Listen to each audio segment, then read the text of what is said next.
বাংলাদেশের উত্তরাঞ্চলীয় জেলা কুড়িগ্রামের একটি গ্রাম বড়াইবাড়ি। 2001 সালের 18 এপ্রিল এই গ্রামে ঘটে যায় বাংলাদেশ ও ভারতের সীমান্তরক্ষী বাহিনীর মধ্যে ইতিহাসের সবচেয়ে রক্তক্ষয়ী সংঘর্ষ।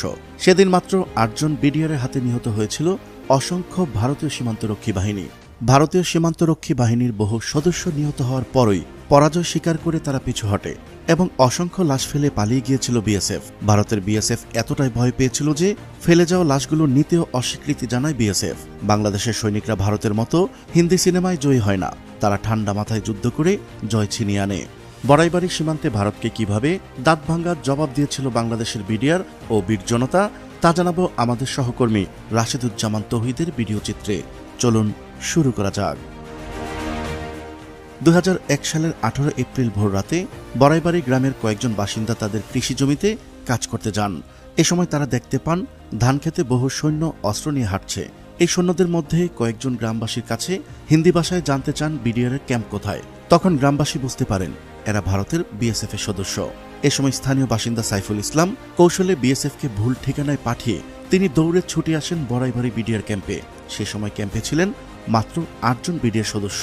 তারা এই খবর পাওয়ার পর দ্রুত গ্রামবাসীকে নিরাপদ স্থানে সরিয়ে দেন এবং নিজেরা ক্যাম্প ফাঁকা রেখে গ্রামের বিভিন্ন জায়গায় লুকিয়ে পজিশন নেন।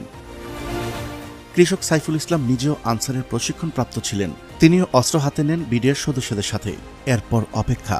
সঙ্গে সঙ্গে শুরু হয় ফায়ার। শত শত গুলি, চারদিক থেকে গুলি আর গুলি। তীব্র গোলাগুলির আওয়াজে প্রকম্পিত হয়ে ওঠে বড়াইবাড়ি গ্রাম ও তার আশপাশের এলাকা। তখন এই ঘটনা খুব কাছ থেকে দেখেছেন স্থানীয় আরেক বাসিন্দা রুহুল আমিন, যিনি 2014 সালে সেই এলাকার সংসদ সদস্য নির্বাচিত হয়েছিলেন। যেদিন ভারতের বিএসএফ বড়াইবাড়ি আক্রমণ করে সেদিন স্থানীয় মানুষজনকে সংগঠিত করার কাজ করেছিলেন এই রুহুল আমিন।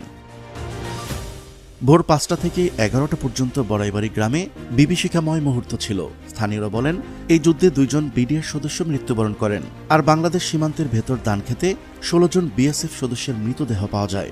তাদের ভাষ্যমতে বিএসএফ এর অন্তত 170 জন সদস্য নিহত হয়। বাকিদের লাশ ভারতে নিয়ে যেতে পারলেও ফেলে যায় 16টি দেহ। কিন্তু প্রকৃত ওই 16 জন ছাড়া আর কোনো সংখ্যা এখনো প্রকাশ করেনি ভারত, কারণ ঘটনাটি ভারত ও তার বিশাল সামরিক বাহিনীর ইজ্জতের উপরে একটা বড় ধরনের আঘাত ছিল। কিছুদিন পর পতাকা বৈঠক করে সেই মৃতদেহগুলো ফিরে দিতে চাইলেও ভয়ে সেগুলো নিতে অস্বীকৃতি জানায় বিএসএফ, কিন্তু পরবর্তীতে সেগুলো ফিরিয়ে দেওয়া হয়। কেন আক্রমণ চালিয়েছিল বড়াইবাড়ি সীমান্তে? কুড়িগ্রাম সীমান্তে বিএসএফ আক্রমণ করার অন্যতম কারণ হচ্ছে বাংলাদেশের ভেতরে এসে ভারতের বিএসএফ একটি ক্যাম্প করে দীর্ঘদিন সেই জায়গা দখল করে রাখে এবং বিএসএফ অবৈধভাবে নোম্যান্স ল্যান্ডে রাস্তা নির্মাণ করছিল। এই নির্মাণ কাজে বাধা দেওয়া ছিল বিডিআরের রুটিন মাফিক দায়িত্ব। রাস্তা নির্মাণ বন্ধ করতে ওই এলাকায় অভিযান চালায় তৎকালীন বিডিআর এবং কড়া হুঁশিয়ারি দিয়ে আসে ভারতকে। তাই প্রতিশোধ নেওয়ার জন্য বিএসএফ মাত্র 3 দিনের মধ্যে বড়াইবাড়ি অপারেশন চালায়। পেছনের কারণ যাই হোক, 2001 সালের 18 এপ্রিল 8 জন বিডিআরের সদস্য ও গ্রামের কিছু লোকের বিচক্ষণতায় ভারতের সাথে হওয়া একমাত্র যুদ্ধে জয়লাভ করে বাংলাদেশ।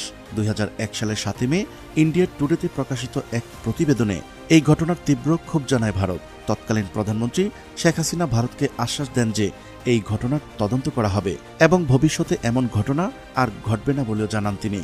সরকার শহীদ সিপাহীদের জাতীয় মর্যাদায় দাফন ও পুরস্কৃত করা তো দূরের কথা, সরকারের একজন এমপি মন্ত্রীও রৌমারী পরিদর্শনে যাননি দীর্ঘদিন।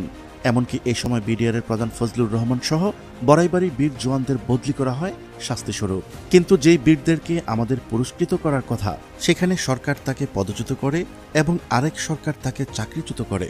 তবে যাই হোক, সেদিনের সকল সৈনিকদের প্রতি রইল গভীর শ্রদ্ধা এবং যে 2 জন দেশের জন্য প্রাণ দিয়েছেন, মহান আল্লাহ তাআলা যেন তাদের জান্নাতের উচ্চ মকাম দান করেন, আমিন। প্রিয় দর্শক, আজ এই পর্যন্তই। শুরু থেকে শেষ পর্যন্ত চেষ্টা করেছি বড়াইবাড়ি সীমান্তে বাংলাদেশ ভারতের একমাত্র যুদ্ধের সঠিক তথ্য উপস্থাপন করতে। কোথাও কোনো তথ্যগত ভুল কিংবা আপনার পরামর্শ থেকে থাকলে তা কমেন্ট করে জানাতে পারেন। দেখা হচ্ছে পরবর্তী ভিডিওতে। ততক্ষণ পর্যন্ত মহান আল্লাহ তাআলা সবাইকে ভালো রাখুক, সুস্থ রাখুক। আল্লাহ হাফেজ।